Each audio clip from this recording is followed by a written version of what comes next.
Hey folks, welcome to another Passion for Sound audio review, or audio reviews as the case may be, because I'm going to repeat this same intro across a number of videos. I apologise for the repetition, but with the new baby on board, I'm just trying to be as efficient as possible so I can keep getting content out to you as quickly as I can. So coming up in this next batch of reviews, I've got the Audio-Technica ATH M50X that you can see here.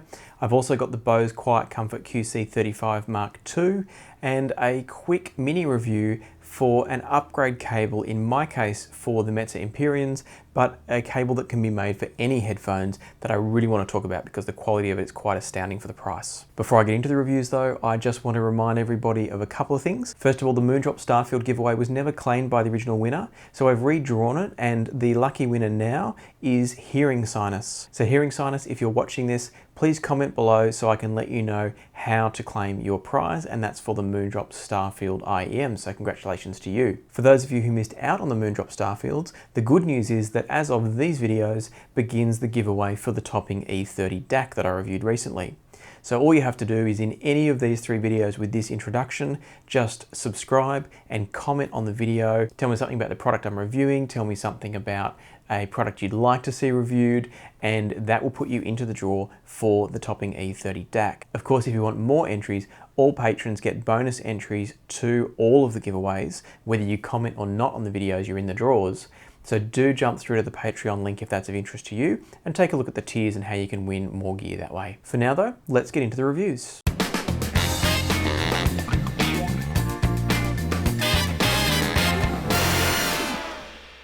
Regular viewers of the channel will know that I'm not reviewing the Metzer Audio Empyreans today because I've already done that review some time ago. I love these headphones. They are still to this day the best thing I've ever heard in terms of headphones. So no, I'm not reviewing those, but what I am going to review is the cable I've currently got attached to them. The Empyreans for me came with the stock standard 6.3mm cable, which is fine, it's okay, but I always felt like it might have been holding back what the Empyreans were capable of. Now Metzer Audio do offer their own upgrade cables, and that's already a hint that the stock cable is maybe not as good as it could be.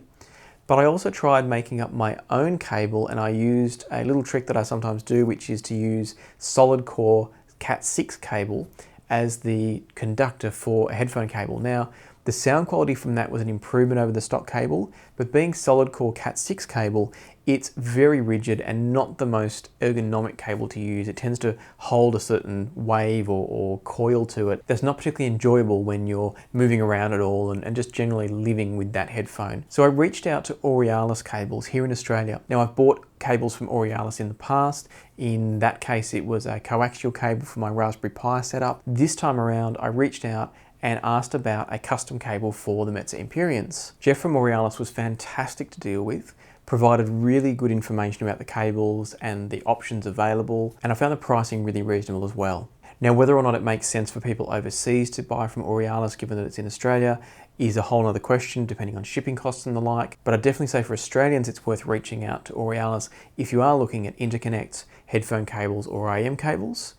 And even for those overseas, it would be worth dropping an email through to Geoff and seeing what he's able to do in terms of the cost for shipping. Particularly for those in countries where the dollar might be stronger where you are, there's a chance to pick up a really good price on a fantastic cable. But rather than just me sitting here and talking about Aurealis cables overall, let me give you an insight as to why I'm saying this based on the cable I got for the Metzer Audio Empyreans. So the cable that I decided on in the end was essentially Aurealis standard regular Litz cable for headphones.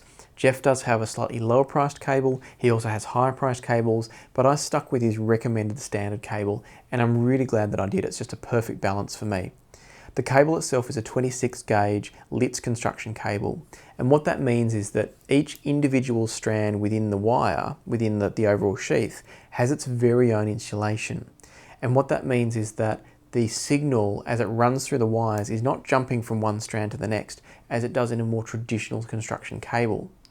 Now, I don't know enough about the physics of it to talk about it at a metallurgy type level. What I do know though is that every single time I try a Litz cable, I find it more detailed and more revealing without changing the signature, if that makes sense. And that is completely true for this cable as well. Just talking about the specifications or the design of the cable again briefly, I bought the XLR version, the 4-pin XLR. It's in a really nice soft black paracord, so sort of a cotton type feeling finish, and it's a 4-wire braid up to the splitter.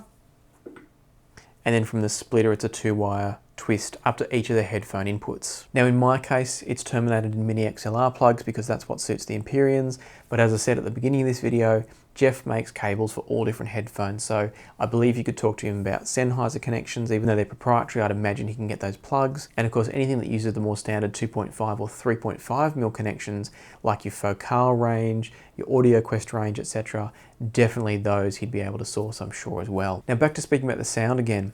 The sound from this cable is remarkable in the sense that it does not change the signature at all. What it does though is it somehow cleans that signal up even further. So what I get when I plug in the Empyreans is I get their same magnificently balanced neutral sound with great extension, a little bit of warmth in the bass because I'm using the leather pads. I still get all of that goodness that the Empyreans have, but now there's an extra level of detail and transparency coming through, particularly I'd say in the mid-range, because the signature hasn't changed. It's like a little bit of haze is removed that was obviously coming from the stock cable. And it all comes down to that Litz construction, pure copper, really well made wire that Geoff has then woven into this beautiful cable. The other benefit with it, I don't know if you can tell from the video, is that it's really nice and soft and supple. So it's comfortable to work with, it's nice to touch, it's nice to put on, it doesn't get coiled up on itself, it doesn't tangle, it's just a really magnificent cable. Now obviously when we're talking about cables, there's not really a lot more I can tell you. There's not accessories, there's not extra features, the sound signature, as I said before, doesn't really change, so there's not a lot more I can say other than it brings out the very, very, very best in whatever headphone you're going to connect it up to. Now price-wise, I probably should mention that a cable like this one, the 1.2 meter, starts at about 200 Australian dollars for this particular configuration. I don't know how that changes depending on which plugs are being used, because obviously some plugs cost more, some plugs are harder to wire if you've got more connections, like in the 4-pin XLRs. So I don't know how much it's going to vary based on different connection types, but certainly 200 Australian dollars for a cable of this quality, I think is an absolute bargain. I don't mean to say that he's underpricing it. I just think it's a really well-priced product with excellent performance, and certainly in my opinion, Aurealis deserve a lot of sales because of the quality of product that he's producing at the price he produces it. Oh, and I should mention, he also does speaker cables as well. So even though I'm not into speakers, I don't do passive speaker reviews, I only use active speakers. But for those of you that are into whole room hi-fi with speakers, you can also talk to Aurealis about cables for your speakers. So hopefully you found this useful. Hopefully if you're in Australia and you're looking for cables, you've now got an option that maybe you didn't have before. It's always been difficult to find quality cable manufacturers here in Australia. There are a few floating around, but they're few and far between and often hard to find. So if you're in Australia and looking for cables, do check out Aurealis. I'll put a link down below so you can jump through to his page and have a look at the options available. And if you're outside Australia and don't mind some short delays with shipping, etc. being a bit further away, it might still be worth checking out what Geoff has to offer. So again, check out the link below through to Aurealis, see what he has available. And for anyone visiting the site, don't be put off by the fact that not every possible option for headphone cables and the like is listed. Just send Geoff an email, you'll find him really good to deal with, and it's 100% worth having the conversation to get a product of this quality and this price. Now before I sign off, don't forget that the giveaway for the Topping E30 DAC is currently underway. If you'd like an entry into that, make sure you comment down below. Tell me about your experience with cables, tell me about a product you'd like me to review, whatever it is, just leave a comment, and do make sure you're a subscriber as well, that's really important. And of course, if you want extra bonus entries, make sure to check out the link to the Patreon page where you can see the tiers available and the bonuses that they provide you in terms of the giveaways. For now though, happy listening, and I'll see you here next time on Passion for Sound.